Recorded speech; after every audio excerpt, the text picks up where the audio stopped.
을들의 당나귀 귀 시즌5. 네, 을들의 당나귀 귀 AS 지금 듣고 계시는데요. 거래의 만찬에 대해서 얘기해보자 하고 1부가 끝났습니다. 그래서 저희 2부로 지금 돌아왔는데요. 거래의 만찬에 대해서 이제 간단하게 소개를 좀 드리자면 많이들 보실 것 같아요. 을당 청취자분들께서는 2018년 말에 이제 KBS에서 시작한 시사 프로그램인데 약간 예능의 형태를 띠고 있는. 그래서 이제 KBS가 소개하고 있는 걸 좀 내용을 말씀을 드리자면 뉴스로만 만족하지 못하는 당신에게, 진짜 세상을 못 보고 있는 당신에게, 그리고 가벼운 시사 예능에 지친 당신에게 권하는 디저트. 되게 가볍게 느껴지긴 하는데요. 디저트니까. 이슈 현장에 찾아가 진짜 이야기를 들어보는 프로그램이라고 이제 소개를 하고 있습니다. 그래서 실제로 포맷 자체가 이제 정말 거리를 돌아다니면서 현장들도 찾아가고, 그다음에 당사자 이야기들도 듣고 이런 시사 프로그램이고, 마지막에 그렇게 저녁을 먹어서 거리의 만찬이라는 이제 제목을 가지고 있고요. 박미선, 이지혜, 양희은 세 분이 이제 고정 출연을 하고 있고 다양한 시사 이슈들을 다루고 있어서 좀 흥미로운 프로그램인데요. 저는 이게 이제 거래의 만찬 처음 시작할 때 파일럿 프로그램 1편이 어떻게 보면 거래의 만찬 전체의 성격을 굉장히 잘 보여줬다고 생각하는데, KTX 여성 승무원 투쟁 아직 안 끝났을 때 그 농성장에 찾아가서 이제 투쟁하고 계시는 노동자들이랑 이야기도 하고 맛있는 수제비도 먹고 뭐 이런 식의 이야기였었거든요. 그래서 그때 보고 놀라운 프로그램이 생겼구나라는 생각을 좀 했던 기억이 있습니다. 그렇죠.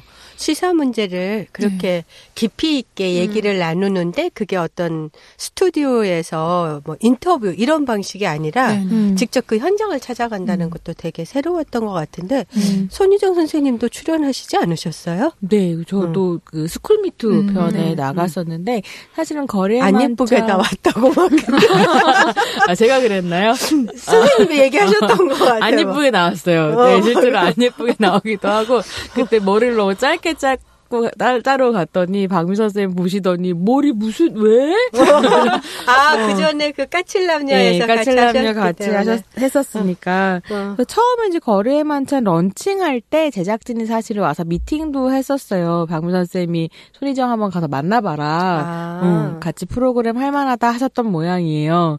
근데 뭔가 이제 미팅에서 잘 안 됐고 저는 출연을 안 했고, 못 했고, 어쨌든 그렇게 됐는데, 스쿨미트 편에 한번 나와서 이야기를 좀 해줬으면 좋겠다 해서 갔고, 근데 저는 어쨌거나 그때도 확인했었던 건 제작진이 정말로 진심으로 만들어요, 프로그램을. 그래서 어떻게 하면 이제 스쿨미트에서, 학생 당사자의 목소리를 소외시키지 않고 그렇다고 위험에도 노출시키지 않는 방식으로 충실하게 다룰 것인가를 고민하시는 거를 그때 좀 볼 수 있었던 것 같아요. 많은 시사 프로그램들이 있는데 이거는 좀 어떤 의미가 있을까요, 작가님? 우리가 앞에서 예능 프로그램도 너무 남자들 세계다라는 얘기를 했지만 사실 시사 프로그램에서의 남초 현상이 정말로 통계를 내봐도 그렇고 너무너무 남자판이죠. 뭐 토론 프로그램 같은 거 해도 뭐 그냥 남자들만 쭉 나오고, 제가 제일 웃기다고 생각했던 거는 이 시사를 다루는 프로그램, 약간 시사 예능이었는데 남자 8명이 저출생 문제에 대해서 얘기를 한 적이 있었어요. 진짜 골고루 한다. 정말 이 남자 안에서는 다양성이 있는 거예요. 젊은 남자부터 늙은 남자까지. 하지만 여자는 없는데 저출생 얘기를 한다는 것이 이 사람들, 그러니까 이 제작진들은 정말 이게 너무나 이상하다는 생각이 안 들까라는 의문이 들었는데, 기본적으로 우리 사회에서 시사 프로그램, 그러니까 세상사라는 것에 대해서 논할 때 그것은 남자들의 일처럼 항상 인식이 되어 있잖아요. 그런 건 여자들은 정말 여자들의 일이 따로 있는 거죠. 뭐 요리, 시월드, 뭐 미용, 뭐 이런 거 할 때는 여자끼리만 해도 되는데 세상사를 이야기할 땐 여자를 끼워주지 않는 거예요. 근데 이 프로그램은 여자끼리만 그 얘기를 해도 충분하고 오히려 더 깊이 있는 접근, 그 전에 하지 못했던 새로운 접근을 할 수 있다는 걸 보여준다는 면에서 되게 흥미로운 것 같아요. 30대, 50대, 60대 여성이 MC를 보는 거잖아요. 이런 구성은 사실 그냥 일반적인 예능, 그러니까 정말 딱 여성용 프로그램이 아닌 그냥 일반적인 예능에서도 이 구성은 거의 존재하지 않죠. 그냥 여자들 100% 여자가 뭘 한다는 게. 근데 저는 이 이지혜 씨와 박미선 씨와 양희은 씨의 조합이 되게 이 안에서 또 다양성을 갖추고 있어서 좋다고도 생각해요. 그리고 이 프로그램에서 다룬 주제가 뭐 낙태죄 폐지 전에 낙태한 여성들에 대해서도 목소리를 들은 적이 맞아요. 있고. 그것도 되게 인상적이었어요. 네. 그리고 뭐 성소수자 부모님들 모신 적 있었고 톨게이트 여성 노동자 투쟁도 다뤘었고 얼마 전에 자살 유가족에 대해서 다룬 것도 있었는데 그러니까 그런 식으로 그러니까 지금 당장 막 엄청 온 나라가 뜨거운 뉴스는 아니지만 우리가 이야기를 들어봐야 할 사람이 누구인가에 대해서 계속 고민하고 있다는 점이 이 프로그램의 정말 좋은 점이라고 생각합니다. 그러네. 어디서도 별로 출연 제의를 받지 못하셨을 것 같은. 특히 지상파의 이런 중요한 시간대에. 그렇죠. 네. 뭐 어떻게 보면 제가 사실은 이제 지난 한 달간 또 되게 곧 막 괴로움의 시간을 보내는데 아마 많은 분들이 그러셨을 것 같아요. 광화문과 서초동 사이라는 이야기가 있었던 그 시기 동안에 좀 마음이 안 좋더라고요. 그러니까 어디에도 나와 내 동료들 그리고 우리가 지지하고 싶은 사람들의 목소리는 안 들린다. 그래서 그 시기에 제일 인상 깊게 봤었던 게 경향신문에서 했었던 나는 광화문과 서초동 사이에 뭐 강정에 서 있겠다. 뭐 톨게이트 여성 노동자들 앞에 서 있겠다. 뭐 이런 식의 이제 시리즈들이 있었는데 고 광화문과 서초동 사이라고 하는 그 지점을 어떻게 보면 거리의 만찬이 계속 공중파로서 포착해온 것 같고 그 한가운데 사실 박미선이라는 진행자가 있다는 건 전 굉장히 인상적이었거든요. 그래서 중요한 프로그램이구나 이런 생각이 좀 들었어요. 그러니까 박미선 씨는 사실 너무나 훌륭한 예능인 이었던 걸 우리 모두 알고 있잖아요. 이 사람이 너무 재미있는 사람이라는 걸. 근데 거리의 만찬을 보면 이 사람이 웃기려고 하지 않을 때에도 일단 진행이라는 걸 정말 잘한다는 게 볼 때마다 느끼게 돼요. 그러니까 이 사람의 공감 능력, 그리고 순발력, 그리고 어쨌든 여기에 나오는 사람들이 각자 싸우고 있거나 혹은 되게 상처가 있거나 이런 분들인데, 그리고 매주 결국 새로운 사람들을 만나잖아요. 근데 이 사람들이 서로 훈련되어 있는 방송인이 아니잖아요. 그러니까 내가 이 말 하면 저 사람이 저렇게 받을 거다라는 합의를 갖고 있지 않은 사람들인데 계속해서 다른 사람들을 만나는데 이들을 되게 편안하게 해주면서 동시에 함부로 하는 말이 없다는 거 네, 그런 것들이 되게 좀 볼 때마다 놀라고 그리고 본인이 이 모든 이슈에 대해서 완벽하게 파악하고 있을 수가 없는데 그렇기 때문에 내가 사실 이건 잘 모른다. 라는 것도 인정을 하고 그러면 이걸 더 듣고 싶다라고 이제 이 사람의 이야기로 들어가는 그런 방식 같은 것도 되게 뛰어나다는 생각을 해요. 네. 그러니까 사실은 공부 진짜 많이 하는 사람인 것 같거든요. 네. 공부하는 거 좋아한다고 얘기하시기도 하고. 근데 그런 편안한 마음 같은 것도 있으신 것 같아요. 나는 어쨌든 개그맨이고 시사 전문가가 아니니까 나는 그냥 나를 좀 내려놓고 물어볼 수 있잖아. 그럼 더 편하게 질문하고 더 많이 들을 수 있잖아. 이런 얘기를 하신 적이 있거든요. 그러니까 그 위치성이 거리의 만찬에 되게 중요한 장점이 되는데 네네. 한편은 그 위치를 박미선 씨 스스로가 찾아냈다는 것도 저는 되게 좀 인상적인 것 같아요. 그러니까 어쨌든 남자 예능판이 막 크면서 그쵸. 특히 이제 2000년대 후반부터 2010년대 중반까지 정말 여성 예능인들 다 내몰릴 때 그럼 내가 어디에서 또 계속 설 수 있을까? 이런 거에 다른 이제 활로를 좀 찾으신 거죠. 보니까 저는 그거는 못 보러 갔는데 연극을 또 하나 만드셨어요. 홈쇼핑 주식회사라는 네네네. 연극을 만들었는데 이제 이거 내용이 뭐 백상예술대상까지 받은 되게 잘 나가던 여성 예능인이 말 한마디 실수해가지고 완전 몰락했다가 홈쇼핑 쇼호스트로 성공하는 이런 이야기인데 그러니까 어떤 설정들은 다 만들어진 거긴 하지만 그 어떤 굴곡 같은 것들이 박미선 씨 본인 이야기인 것 같기도 하고 또 쇼쇼타 하시거든요. 네네네. 네, 그리고 다른 이제 후배 여성 예능인들과 함께 그 연극판을 꾸려가지고 전국을 투어를 하시는데 그런 것도 좀 인상적인 것 같아요. 저한테 가장 인상적인 건 을당 추천서를 써요. 네. 그게 정말, 뭐 가장 인상적입니다. 그 추천사도 너무 되게 이 사람이 얼마나 절절한 마음으로 그게 이것을 느껴져요. 읽고 이 말을 하고 싶었는지가 느껴져서 되게 저도 참 생각할 때마다 좀 약간 울컥하게 되더라고요. 네. 그러니까 뭔가를 이렇게 막 시사 이러면은 막 뭔가를 막 팩트를 집요하게 질문하고 막 이런 거를 떠올리게 되는데 이 거리의 만찬은 위로와 공감 이런 것들을 보다 보면 이렇게 느끼게 돼서 참 따뜻한 시사 이런 거를 생각을 하게 되는 것 같아요.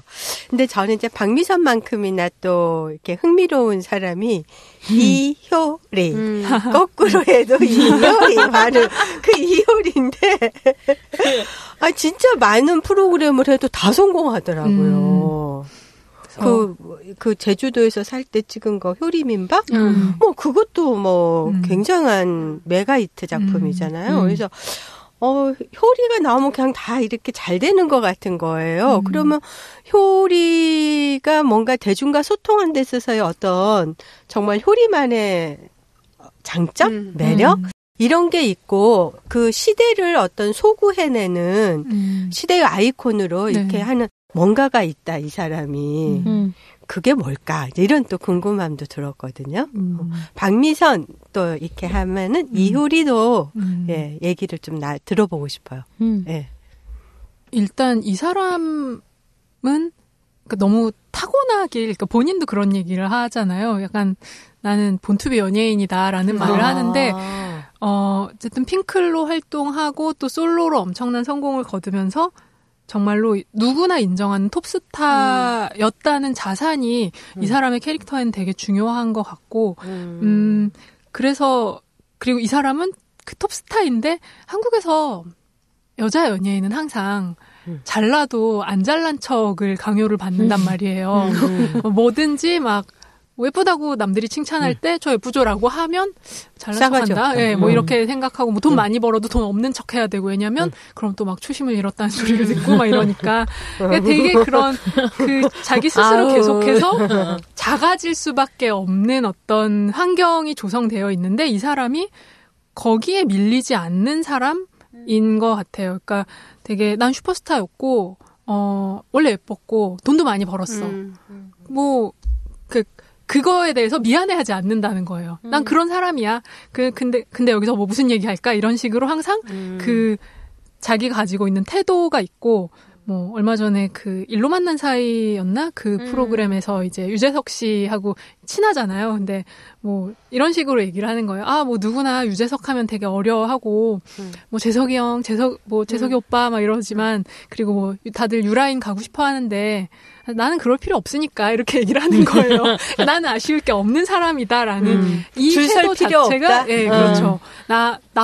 나라는 존재만으로도 이미 뭐 그런 사람이야라는 것을 계속해서 좀 이야기하는 저는 그것도 일종의 이제 본인이 만드는 캐릭터 플레이라고도 생각하는데 그런 게 되게 재미있고 그리고 사실은 이런 여성이 정말 드물기 때문에 계속해서 이효리는 뭐라고 할까? 어디 나올까? 어떤 행동을 보일까?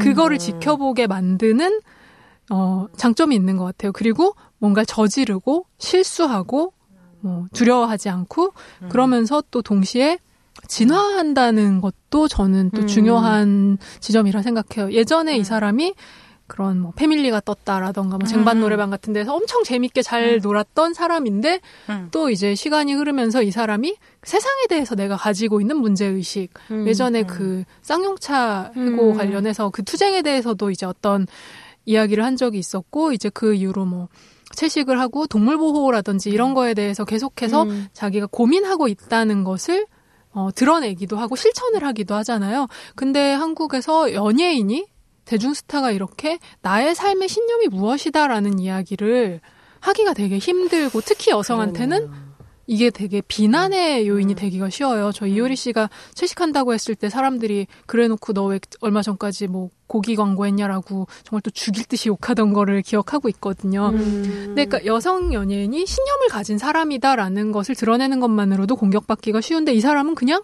그걸 밀고 간다는 거.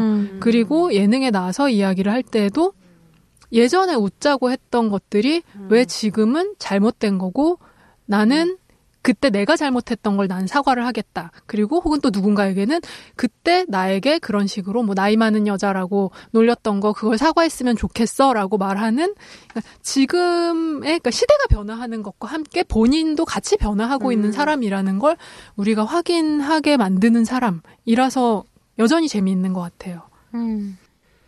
앞으로도 어떻게 또 변화하고 성장할지 미지수인 사람이네요. 그러면은. 그리고 그런 점이 매력이구나. 저는 이제 이효리 씨가 굉장히 재미있고 독보적인 매력을 가지고 있다고 생각하는데 이 사람에게 사람들이 지금까지 박수를 보내고 있는 거는 약간 김숙 씨랑 비슷하게 예외적인 여성으로 취급하기 때문이라는 생각도 들어요. 김숙은 수크러쉬고 뭐 그러니까 김숙은 저럴 수 있지. 근데 다른 여자가 그러면 분명히 비난할 거거든요. 근데 이효리 씨 같은 경우도 이효리라는 사람이 보여주는 이 그래 난 잘하고 뭐 완전 스타지라는 애티튜드를 오로지 이효리에게만 허락하려고 하지 다른 여성이 조금이라도 겸손하지 않게 굴면 그걸 혼낼 준비가 되어 있다고 생각하거든요. 그래서 저는 좀 그러지 말았으면 좋겠다는 생각을 이효리 씨를 보면서 해요. 이효리 씨에게도 사람들이 좀 더 오픈되면 좋겠고 다른 여성들에게도 이효리 씨만큼 혹은 그 이상으로 마음을 좀 열어서 봐주면 좋겠다. 네. 다른 남성 연예인들도 이렇게 신념을 드러냈을 때 이렇게 비난에 노출되나요? 보통 정치적 신념은 거의 안 드러내는 것 같고요. 근데 이제 정우성 씨가 난민 문제에 대해서 꾸준히 발언을 하고 있고, 저는 김재동, 이승환 이런 사람들이 있죠. 그렇죠. 네, 김재동 씨와 이승환 씨 같은 경우가 이제 또 이 정치적인 맥락 안에서 그러니까 한국 정치 안에서 맞아요. 그 해석되는 게 되게 있다면 예. 정우성 씨 같은 경우에는 사실은 되게 많은 대중에게 비난받는 어떤 입장에 서서 이야기를 하고 있기는 하죠. 네. 네. 그러면은 지금 앞에서 우리가 봤던 박미선 씨, 또 이효리 씨, 송은희 씨, 또 뭐 그 수크러쉬의 김숙, 양쪽에서 상 받은 이영자, 네. 이런 분들이 지금 자기를 페미니스트라고 이렇게 막 내놓고 얘기하지는 않지만 네. 우리는 거기에서 이제 그런 페미니즘을 읽어내는 거잖아요. 예, 이런 연예인 페미니즘에 대해서는 어떻게 생각하세요? 저는 되게 어려운 얘기이긴 한데 역할이 있다고 생각해요. 역할이 있고 근데 이제 문제는 뭐냐면 그러니까 너무 어려운 얘기라서 말을 버벅거리는데 최지은 작가님 계속 이야기하시는 것처럼 가시적으로 보이는 대중문화의 장에서 이 여성들의 자리가 넓어지는 것 너무 의미가 있고 이거 자체로 이미 페미니즘이기는 한데 한편은 그게 페미니즘의 모든 것이 되어서는 안 된다는 고민 같은 건 넓어지기는 좀 있는 거죠. 한데 모든 것이어서는 안 된다. 당연히 넓어지는 건 당연한 거고 그러고 난 다음에 대중적인 영향력을 페미니즘 갖고 안에서도 있으니까. 또 다양한 목소리들이 있고 다양한 의제들이 있는데 이걸 충분히 이야기되지 않고 그냥 뭐 숫자가 늘어나면 됐지라고 해서 멈추게 된다면 안 되지 않을까 이런 고민 정도는 있는 거죠. 뭐 작가님은 더 아실 얘기는 없으실까요? 이런 분들에 대해서?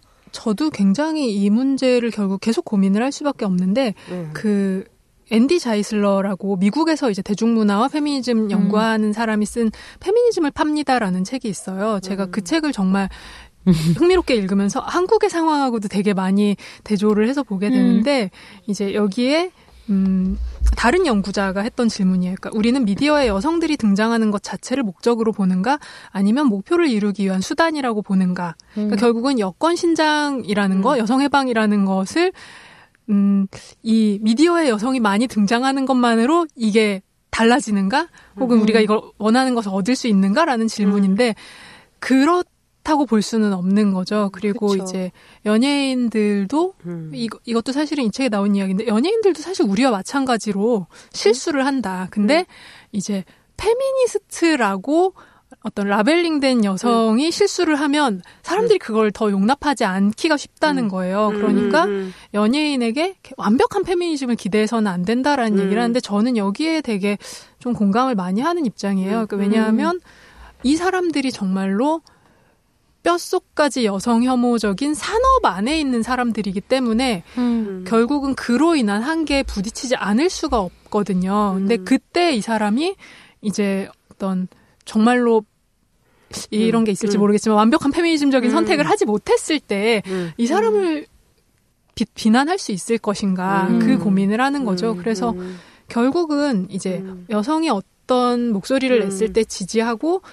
이들에게 되게 관대하게 바라보되 결국은 이 미디어라는 것과 그리고 우리가 살고 있는 그 현실 안에서의 시스템 혹은 대중의 뭐 여론 같은 것들까지 같이 바꿔야만 페미니즘이라는 것이 좀 더 앞으로 나갈 수 있지 않을까라는 생각을 합니다.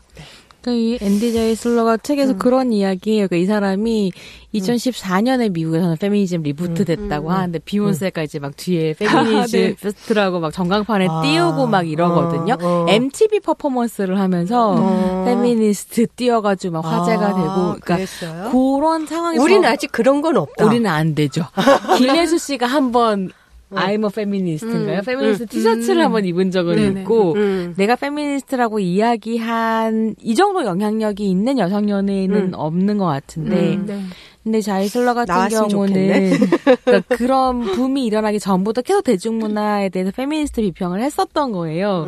그러면서 대중문화에 여성들이 더 많아지고 여성 지원이 좀 다양해지면 여성 해방이 올 것처럼 제가 글을 계속 썼는데 그게 아니다라는 걸 대면하게 됐을 때 이제 고통 그렇죠. 같은 걸 서문에서 쓰는데 사실 저는 그게 되게 와닿았던 것 같아요. 마음이 되게 복잡하고 왜냐하면 최지은 작가님 해오신 것처럼 저도 사실 그 얘기 되게 많이 했고 이거 얘기하면 달라질 거인 것처럼 얘기를 했지만 그게 이제 종착점은 아니라는 생각을 계속 하는 거죠. 그러니까 우리가 여성이 더 많이 미디어에 비춰져야 된다라고 얘기하는 건 당연히 우리에게 여성에게 주어져야 할 자리를 요구하는 것이지 그것으로 인해서 뭔가 현실이 다 달라지냐 하면 그렇지는 않다라는 거죠.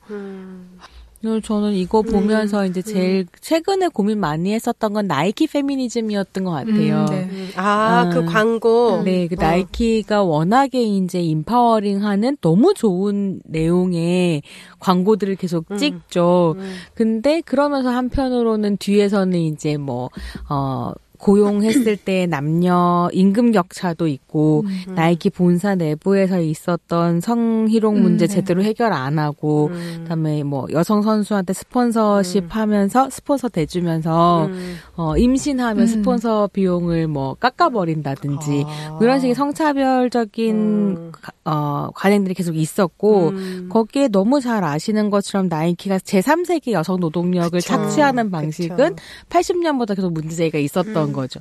근데 흥미로운 건 그런 분석들 하거든요. 80년대에 페미니스트들이 나이키의 제3세기 여성 노동력 착취를 비판할 때와 맞물려서 그 비판이 시작할 즈음에 여성 인파워링 광고 전략이 시작됐다는 거예요. 근데 그런 이야기를 들으면서 그냥 페미니스트 비평가로서 나이키 너네 앞에서는 이렇게 하고 뒤에선 저렇게 해? 페미니즘 전략이라는 건 그냥 마스크일 뿐이야라고 욕하고 끝내는 건 너무 쉬운 문제인 것 같은 거예요. 그러니까 나이키가 만드는 광고의 메시지를 높이 삼과 동시에 어떻게 나이키의 여성에 대한 차별과 여성의 열악한 노동 조건을 영속시키는 문제를 비판할 수 있을까를 같이 고민해야 되는 게 너무 큰 어려움인 거죠. 요즘에 모든 사안이 다 그런 것 같습니다.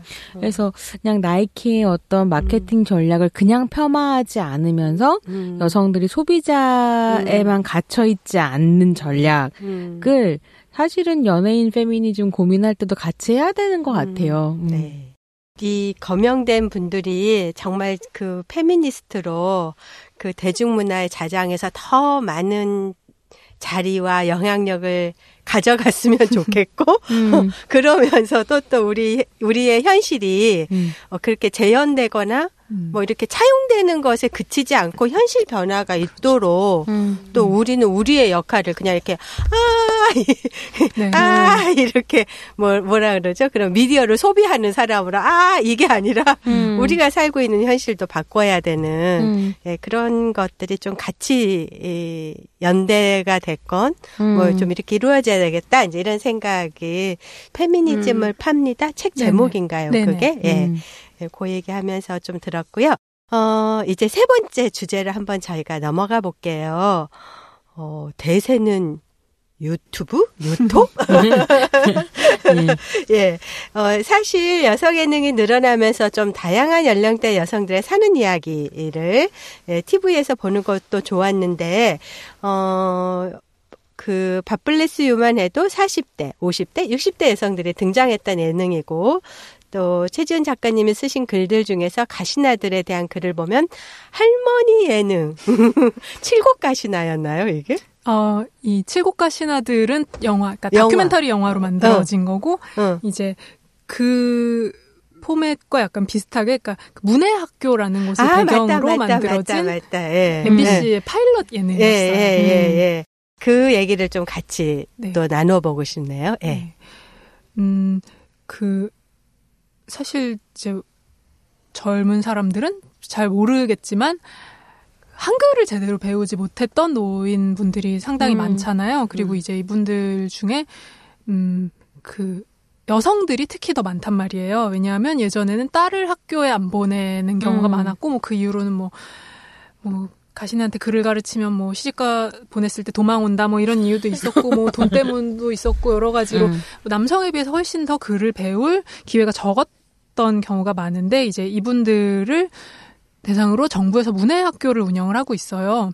근데 이제 이 가시나들이라는 예능은 함양군, 그러니까 경남 함양군에 있는 문해학교에 다니고 있는 70대, 80대 여성 5명과 20대 연예인 5명 그리고 이제 그들의 선생님으로 문소리 씨가 나오면서 이제 이들이 서로 이야기도 나누고 내가 어떻게 살아왔는지에 대한 이야기도 하고 뭐 한글을 배우고 뭐 시도 쓰고 뭐 관계 맺는 그런 좀 독특한 포맷의 예능이었습니다. 네. 저 막 이거 제 SNS 타임라인에는 다들 너무 좋아했어요. 그래서 이거 정규 편성 가자고 서무주였죠.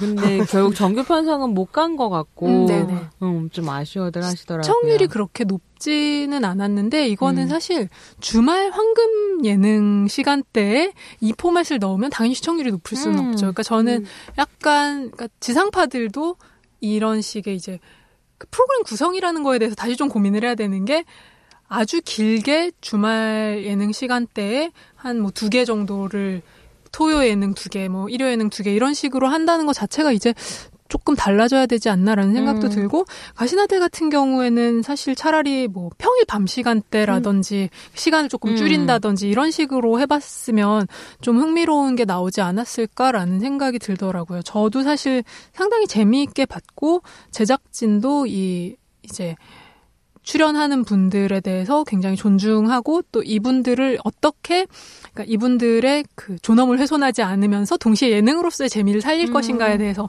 상당히 고민을 많이 했던 걸로 알고 있거든요. 그래서 좀 아쉬운 면이 있습니다. 네. 그거는 그럼 이제 다시 나올 가능성은 없나요? 아마 가능성은 없을 것 같아요. 왜냐하면 지금 방송사들이 다 모두가 다 위기라고 생각하기 때문에 결과가 확 나오지 않는 거 혹은 좀 마이너해 보이는 것을 가지 않는 거죠. 물론 그래서 그 아까 1박 2일 같은 경우도 그냥 별 고민 없이 똑같은 포맷으로 부활하는 이유로 꼽히는 게 네네. 지금 KBS 적자여서 완전 적자예요. 뭐 드라마도 안 만들고 뭐도 안 만들고 하는데 1박 2일이라도 좀 가자 이런 분위기라 자기들의 효자 상품이기 때문에 그냥 예전처럼 해도 시청률이 나오던 만큼은 나올 것 같다고 보는 거겠죠. 근데 이제 그렇다면 모험을 하기 싫은 거예요. 여자들을 넣는다든지 이런 거는 너무 위험하다. 있다. 그리하여 모험이 가능한 세계는 유튜브가 되어버린 상황인 거죠. 네. 네, 그 유튜브에 떠오르는 아니 이미 떠오르신 스타가 계시죠. 네, 할머니 스타, 박막내 할머니. 그 박막내 할머니 유튜브에 대해서도 좀 얘기 좀 해주셔요. 박막내 할머니는 유튜브에 코리아 그랜마라는 채널을 운영을 하고 계시고 구독자가 이제 109만 명에 빛나는 굉장한 채널입니다. 이분은 골드 버튼 받으셨죠? 아, 그렇죠. 1947년생이세요. 근데 이분이 이제 바로 그 앞에 그 가시나들에 나오셨던 할머니들처럼 딸이라서 학교를 못 가고 이제 젊어서 결혼을 하셨는데 또 남편이 너무 일찍 집을 나가고. 그러니까 뭘까, 남봉꾼. 할머니가 맨날 그 남편 얘기할 때 막, 약간 연병할 놈 막 이런 말씀하시거든요. 인물 좋은 남봉꾼 있죠. 맞아요. 네. 그렇게 묘사하시더라고요. 그래서, 할머니 고향이 혹시 전라도신가요? 맞아요. 네네. 저희 할머니하고 비슷한. 그런 친근한 욕을 씁니다. 그래서 이분이 이제 혼자서 막 빚도 갚고 자녀들 3분을 키우면서 정말 평생 별별 고생을 다 하셨던 거죠. 막 장사도 하시고 식당 일도 하시고 결국은 이제 본인이 식당을 차리셔서 식당 주인이 되셨는데 이제 70대에 은퇴를 하게 되셨는데 일단 70대 초반에 딱 그 치매 위험이라는 이야기를 병원에서 들으신 거예요. 그래서 이 이야기를 들은 손녀가 평생 고생만 한 우리 할머니를 이렇게 보낼 순 없다라고 생각을 해서 모시고 해외여행을 갔어요. 오스트레일리아였던 것 같은데 이분이 그 여행을 너무나 200% 즐기신 거예요. 정말 막 그런 물에 들어가서 이제 바닷속 생물을 본다든지 되게 여러 가지 레저 활동을 되게 재밌어 하시고 새로운 음식 같은 것도 그냥 일단 드셔보시고 이건 이런 맛이다. 이건 마음에 든다 안 든다 이런 표현이 되게 뚜렷한 분이고 그래서 이 손녀분인 김유라 PD가 할머니랑 여행하려고 회사에 사표를 냈거든요. 왜냐하면 회사에서 할머니와 함께 지내기 위해서라는 이유로는 휴가를 내줄 수 없다라고 해서 그래서 이분이 이거를 유튜브에 올렸는데 처음에 유튜브에 올린 거는 가족들이랑 같이 보려면 유튜브에 올려놓는 게 제일 편해서였어요. 근데 이걸 본 사람들한테 너무 반응이 좋았던 거죠. 이거 너무 재밌고 이 할머니는 너무 정말 흥미로운 사람이다. 이래서 점점점 이 채널이 확대되고 정말 다양한 체험을 하시고 여러 곳에 여행을 가시고 하면서 이제 구글과 유튜브 CEO가 가장 만나고 싶어하는 한국인 크리에이터로 자리매김하셨습니다. 네. 저는 그 김유라 PD도 정말 놀라운 게 김유라 PD가 이제 그 박막내 할머니 유튜브 성공기를 책으로 냈어요. 근데 그 책 제목이 박막내 이대로 죽을 순 없다. 거든요. 그러니까 실제로 정말로 우리 할머니 그 고생하고 이제 치매란 이게 무슨 말이야 해서 시작된 프로젝트인 거죠. 좀 흥미로운 지점들이 있고 근데 보니까 김유라 PD가 엄청난 일중독인가 봐요. 그거를 혼자 다 찍고 다 편집한대요. 보통 그 정도 규모의 유튜브 채널을 운영하려면 거의 이제 회사 단위로 움직이는데 편집자도 좀 아실 거 아니에요. 유튜브의 세계. 잘 모르는데 전 출연만 하고 있어가지고요. 근데 보니까 인터뷰 같은 걸 보니까 혼자 다 하신다 그러더라고요. 그리고 이제 여기에 다른 사람의 손이 들어갈 경우에는 이 할머니라는 사람을 좀 잘못 다루게 될 수가 있잖아요. 그러니까 우리가 왜 방송 출연했을 때도 내 의도와 다르게 방송이 나갈 수 있는 것처럼. 근데 그렇기 때문에 본인이 그냥 A부터 Z까지 모두 다 직접 편집하고 자막 넣고 어떤 걸 어떻게 할 것인지 이런 거를 그냥 자기 손으로 다 한다고 하더라고요. 그래서 한 번도 편집 남한테 맡기는 거 생각 안 해봤다고. 그게 약간 성공 요인일 수도 있겠다. 이 시대에 사라진 어떤 진정성이라는 것이 진정성이란 말 되게 좋아하는 편은 아닌데 그냥 김유라 PD와 박막내 할머니의 협업 과정을 보고 있으면 그냥 진정성이란 키워드가 제일 크게 떠오르는 것 같긴 해요. 보신 거 있으세요? 저는 맥도날드 가가지고 저도 그거 너무 좋아해요. 기계로 주문하시는 거 봤었어요. 사실 키오스크. 키오스크. 저도 버벅거리면서 배웠어요. 지하철 타는데 그 카드로 다 바뀌었었잖아요. 사실 그때 저도 그 낯선 것을 보면서 그거를 되게 헤맸던 기억이 있었거든요. 근데 어느 순간 패스트푸드점에 다 기계화가 되었더라고요. 그렇죠. 그거 보면서 저도 되게 당황스러웠는데 그 할머니께서 그 과정을 밟으면서 때로 욕도 하시고 그 과정을 하나씩 다 해서 결국에 햄버거를 드셨어요. 그 과정을 되게 재밌게 봤던 것 같아요. 이제 햄버거를 드시면서 이거 내가 시켰던 거 아니라고. 근데 그게 이제 김유라 PD 같은 경우에 어쨌든 영향력을 가지게 됐으니까 의도하든 안 했든 이 영향력을 선하게 쓰고 싶다는 의지가 되게 확고한 사람인가 봐요. 그래서 이제 뭐 키오스크도 그냥 할머니가 시도해보는 것이 재밌다 재미없다 이걸 보여주려고 했던 게 아니라 키오스크가 말도 안 되는 그쵸. 방식으로 꾸려져 있는 거죠. 일단 그러니까 높이 조절도 안 되고 그러니까 뭐 신체의 조건에 되고. 따라서 뭐 사용할 수도 있고 없고 있고 카드만 그런 걸 다 되고 또 드러내는구나. 그다음에 테이크 아웃 이렇게 한글로 써져 있지만 테이크 아웃 영어를 이해 못하면 테이크 아웃이 알 수가 없는 한글로 써 있어도 거죠. 소용없는 거죠, 사실. 그래서 뭐 이제 그런 식의 키오스크에 관한 문제 제기를 한다든지 조금 있으면 이제 그 플라스틱 줍고 이런 캠페인 할 거라고 그러더라고요. 이게 왜 그러냐면 러쉬 있잖아요. 영국에서 나오는 친환경 그다음에 비누 이런 거 만드는 데인데 러쉬 회장이 박막내 할머니를 초대한 거예요. 그러니까 뭐 아무런 홍보나 이런 목적 없이 그냥 너무 만나고 싶다고 초대한 거예요. 그래서 러쉬 회장을 만나러 갔고 러쉬 공장 투어를 한 거죠.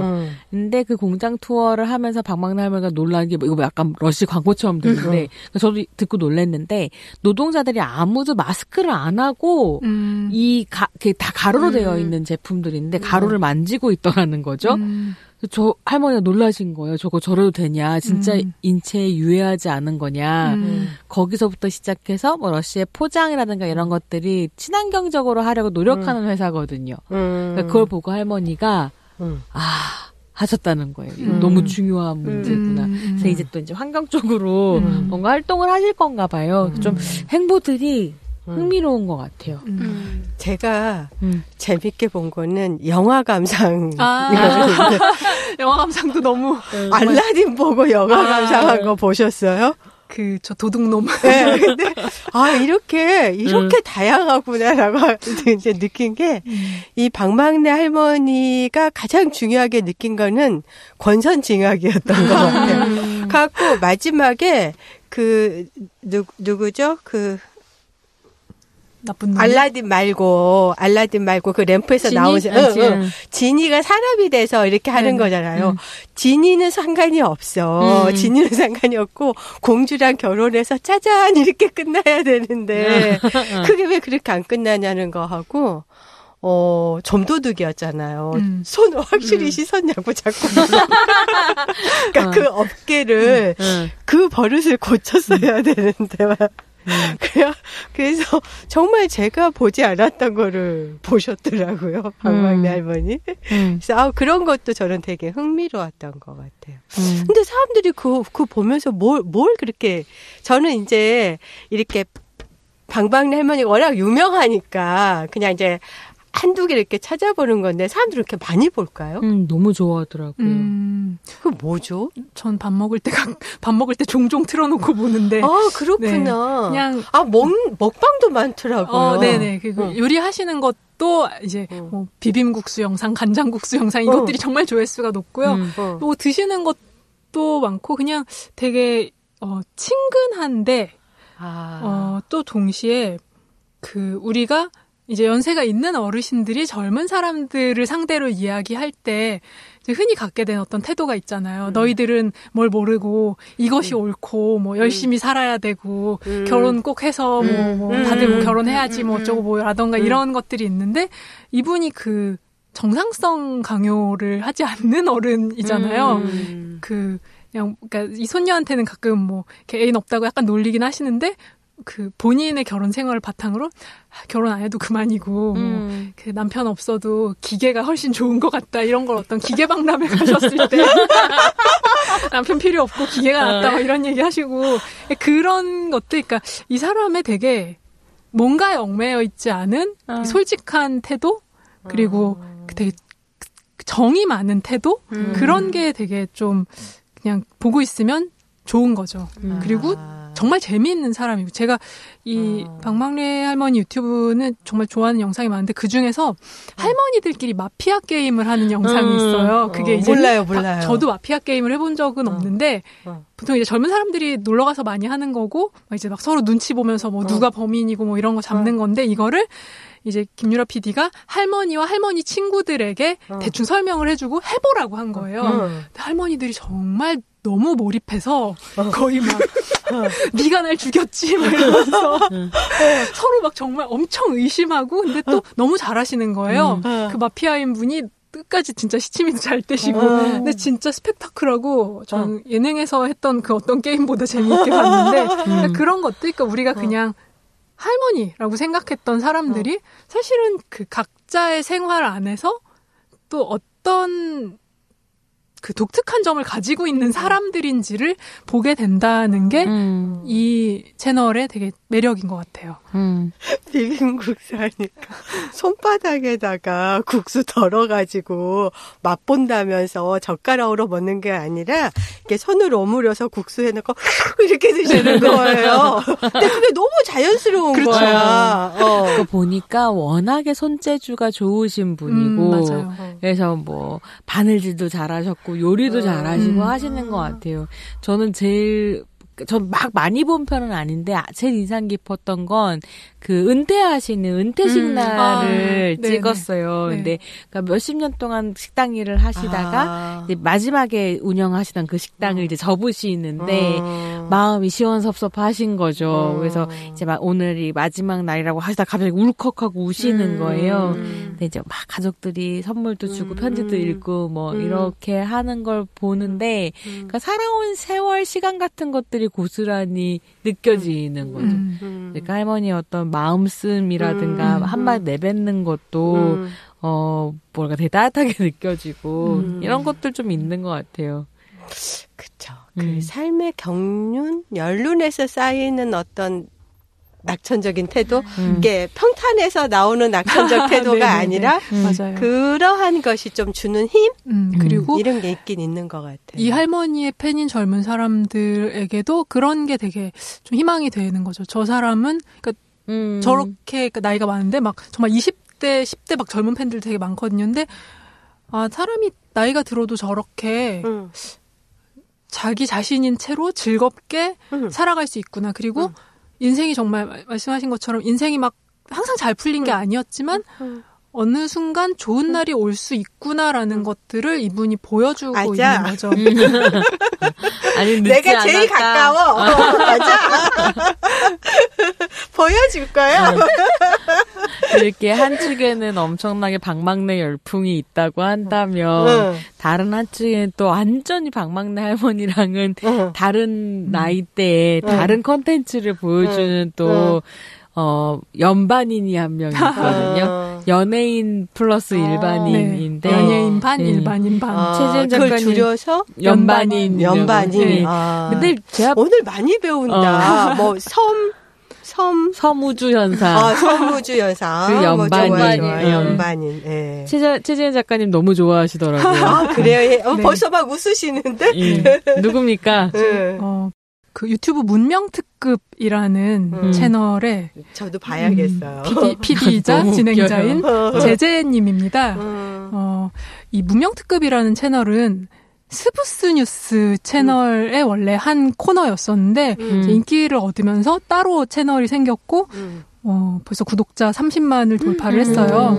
근데 이제 이 코너는 신문물을 전파하라라는 게 원래 기획 의도예요. 그래서 뭐 그 세대 간에 서로 이해하지 못하는 것들에 대해서 좀 서로 일종의 뭐 통역을 해준다든지 그런 식으로. 그러니까 요즘에 초등학생들은 이런 거 하고 논다. 뭐 이런 걸 이제 이 진행자인 제재님이 가서 초등학생들하고 뭐 슬라임 만들기 이런 것도 하고, 제가 제일 재밌게 봤던 거는 박원순 시장이 그 되게 폭염일 때 옥탑방 체험했던 거 혹시 기억나세요? 알죠. 네. 에어컨도 없는데. 그때 이제 거길 찾아가서 시장님 도대체 왜 여기서 이러고 계시냐 이 질문을 하는 거였는데 사실 시장이라고 하는 사람은 되게 지위가 있는 사람이잖아요. 근데 이분은 그냥 너무나 편안하게. 지금 그 대나무 자리 깔고 계시는데 거의 깐 쪽이 더 더운 것 같다. 네, 그런 식으로 이제 일반인들을 훨씬 더 이제 연예인처럼 좀 이렇게 존중하고 막 어려워하고 또 오히려 이렇게 좀 알려진 사람이나 지위가 있는 사람은 훨씬 더 편안하게 이제 대하면서 뭐 토크를 하기도 하고 체험도 하기도 하고 뭐 이런 코너인데 이분이 뭐 그 말씀하지 않아도 아시겠지만 여성이에요.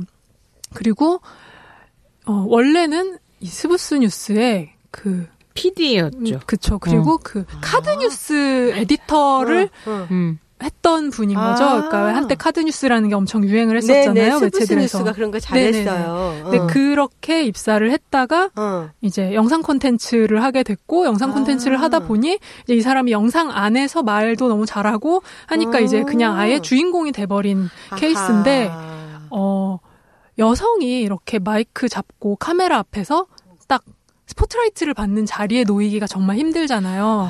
특히 어떤 그 웃기는 자리라는 거, 그 사람들한테 좀 재미를 주는 자리라는 거를 혼자서 하는 경우가 되게 드물어요. 그리고 이제 대부분 네, 그런 생각 지금 떠올려 보면 사실 거의 없잖아요. 근데 이제 재미있는 여자라는 거는 보통 그 뭐 이제 KBS 몇 기 뭐 코미디언 이런 식으로 이제 그 희극인에서 예능인이 되고 뭐 방송을 하고 뭐 MC를 하고 이런 식으로 발전을 해왔지 이분처럼 그냥 유튜브에서 시작해서 유튜브 스타가 된 여성이 정말 드문 거란 말이에요. 그리고 심지어 또 어떤 조직에 소속이 되어 있는 입장에서 그걸 하고 있기도 하고 그래서 저는 이제 이 사람이 굉장히 그 요즘 말로 인싸예요. 정말 말도 안 되는 인싸.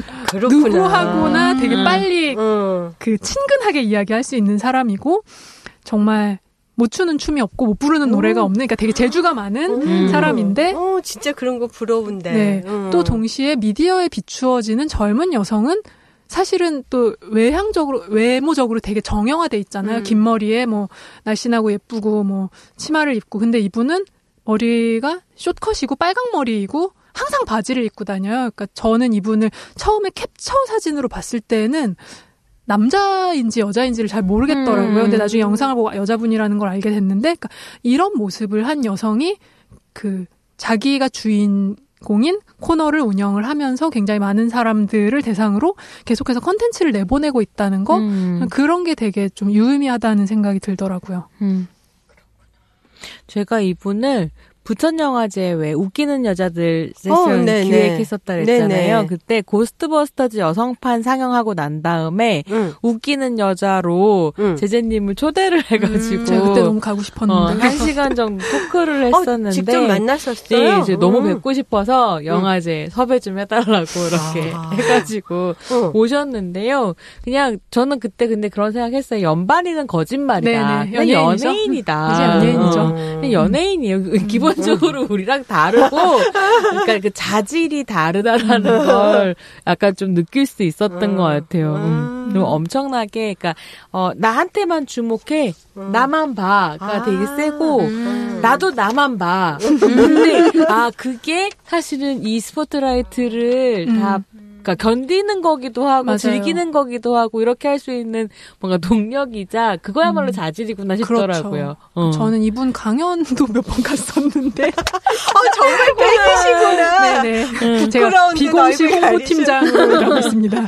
근데 정말 그 한마디만 해도 객석에서 빵빵 터지는 근데 저 같은 사람은 가면 사람들 앞에 나가면 긴장을 하거든요. 그리고 되게 웃긴 말도 되게 결국 호흡이 중요한데 그게 너무 어려운데 이분은 내가 막 공감할 수 있지. 내가 이 말하면 여러분 웃을 거지라는 거를 항상 알고 있는 거예요. 그러니까 사람들이 웃을 거라는 자신감도 있고 그래서 계속 이걸 할 수 있고 실제로 사람들이 웃는 근데 그건 정말 그 어떠한 사람들만 갖는 자질이고 그러니까 특히 여성이 이런 종류의 자신감을 갖기가 되게 힘든데 저는 이런 타입의 사람 정말 몇 명 못 봤는데 변영주 감독님하고 제재님 정도? 네, 그렇게 본 것 같습니다. 네. 네, 저희가 이제 그 한국 예능이 그래도 좀 달라지고 있다. 특히 을들의 당나귀가 페미니즘 비평을 한 이후로 더불어 함께 네. 예, 변화시키고 있다. 제가 늘 을당하면서 한국의 파퓰러 페미니즘을 견인했었던 거는 아이즈와 두나다 이런 얘기를 할 때 아이즈의 최지은 기자님이셨던 건데 자꾸 을당을 앞에 놓으려니 부끄럽습니다. 네, 뭐 무식하니까 저는 괜찮아요. 네. 선생님은 전문가니까 그렇고.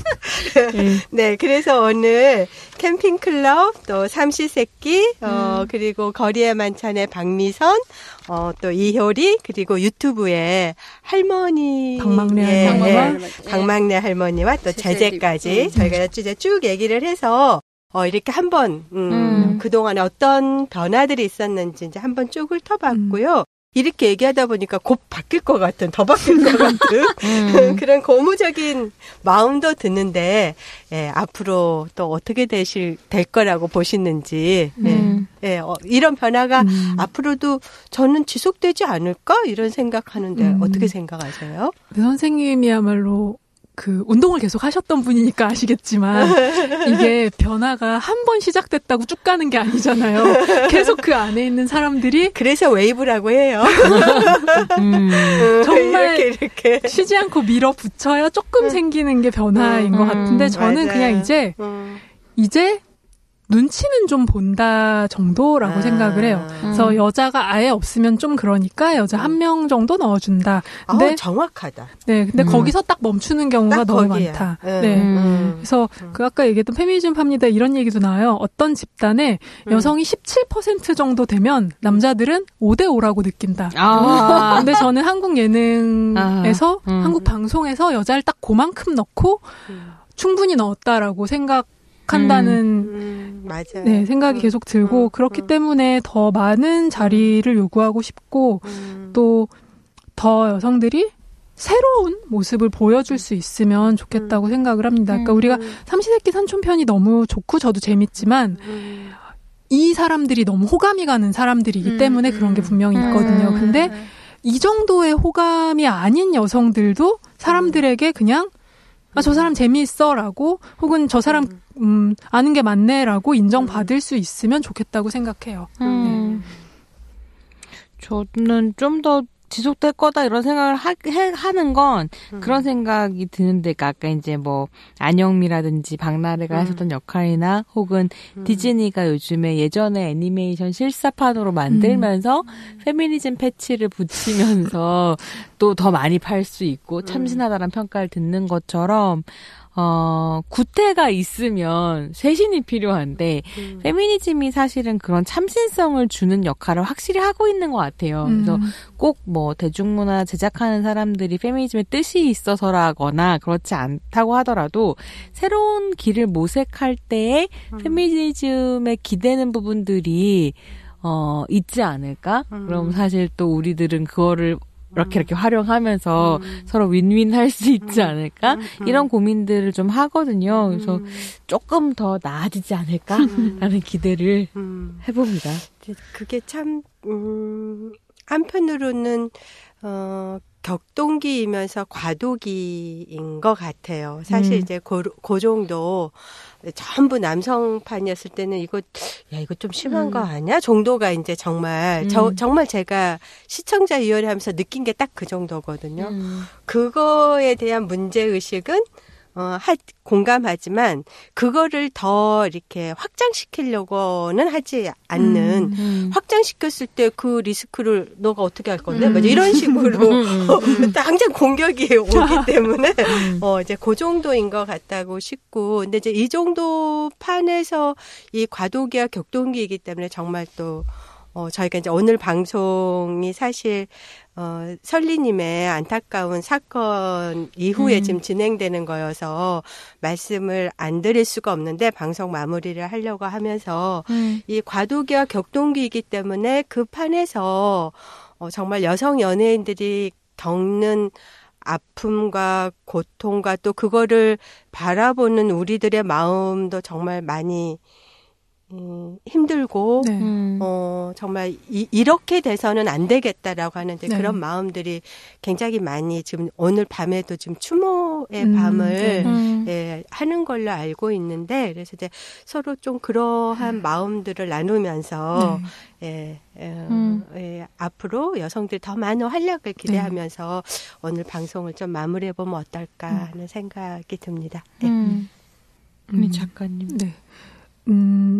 저도 그 페미니즘 리부트 이후에 결국 한국 대중문화에 대해서 이야기를 하면 마지막에 하게 되는 이야기는 항상 남자만 너무 사랑하지 말고 우리가 남자에게 관대한 만큼 여성을 덜 미워하고 여성에게 더 관대해져야 된다라는 이야기를 미디어에도 주문하지만 항상 제가 만나는 사람들한테도 하게 돼요. 여성을 덜 미워하는 것이 너무나 중요하고 남성을 비판하는 것 이상으로 여성을 덜 미워해야 한다라는 생각이 들 때도 있어요. 왜냐하면 여성에게 오히려 또 우리의 새로운 기준을 씌워서 여기에 미치지 못한다라고 비난할 때도 있으니까. 그래서 그쵸. 모든 것의 시작은 여성을 덜 미워하고 여성을 그냥 실수할 수 있고 어느 시기에 잘못할 수도 있고 변화할 수도 있는 사람으로 봐야 된다라는 생각을 되게 많이 해요. 근데 그 설리 씨 소식을 듣고 그런 목소리가 아직 부족했구나라는 생각을 하게 됐어요. 그래서 그 점이 참 너무 안타깝고 그래서 그렇기 때문에 우리가 이 이야기를 계속 할 수밖에 없다라는 생각을 합니다. 그래서 이거는 또 비단 연예인에 대한 이야기뿐만이 아니라 우리가 함께 살아가고 있는 다른 여성을 볼 때에도 마찬가지고 이거는 이제 제가 되게 좋아하는 뮤지션 시완님이 하셨던 얘기인데 이건 이제 여성에 대해서 자신도 더 많이 응원을 하게 되었다라는 얘기를 하면서 하신 얘기예요. 세상의 편견과 억압에 맞서려면 존재하는 것만으로도 응원을 받는 절대적인 지지가 필요합니다. 저는 이 말이 설리 씨에게도 필요했고 많은 여성 연예인들과 그리고 우리 모두에게 필요하다고 생각합니다. 네. 네. 진행을 못 하시네요. 네. 네. 저는 저기에 더 덧붙이고 싶은 얘기 없습니다. 충분한 것 같아요. 네. 네.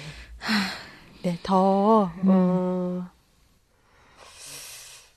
참, 이런 얘기를 언제까지 해야 될지 모르겠는데, 하여간, 사람으로, 여성이 아니라 사람으로 보고, 또 우리 여성 스스로도 다른 여성들에게 훨씬 더 그런 관대함과 이제 그런 마음으로 서로를 바라보면서, 붙잡은 손 꼭 잡고, 앞으로도 더 나아가기를 희망하면서 오늘의 방송은 마치도록 하겠습니다. 수고하셨습니다. 수고하셨습니다. 팟캐스트 울들의 당나귀 귀 시즌5는 2019년 서울특별시 성평등기금 지원 사업으로 한국여성노동자회에서 제작합니다.